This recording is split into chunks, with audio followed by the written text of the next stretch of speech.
প্রথমেই সবার কাছে ক্ষমা চেয়ে নিচ্ছি, প্রায় ৫-৬ দিন ভিডিও দিতে পারিনি। অফিসের কাজ নিয়ে প্রচণ্ড ব্যস্ত ছিলাম।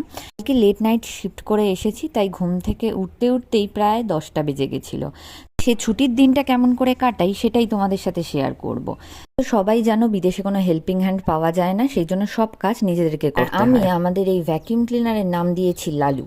এই লালুকে নিয়ে ওপরে যাব আমাদের ঘরগুলো পরিষ্কার করতে।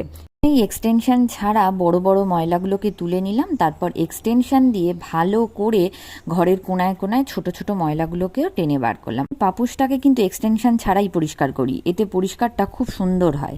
এটা দেখো, এটা মপিং রড, এটা অ্যাডজাস্টেবল, যার যেরকম হাইট সেরকম অ্যাডজাস্ট করে নিতে পারো। আর এই প্যাডগুলো ওয়াশিং মেশিনে ধোয়া যায়, সেই জন্য মুছে নেওয়ার পরে ধুয়ে নিলেই কাজ শেষ। তো কাঠের মেঝে, তাই জন্য জলের বেশি ব্যবহার করা যায় না, তাই একটু ডেটল জল ছড়িয়ে নিয়ে মুছে নিলেই কাজ শেষ। চলো দেখা হচ্ছে পরের শর্টসে। Thank you.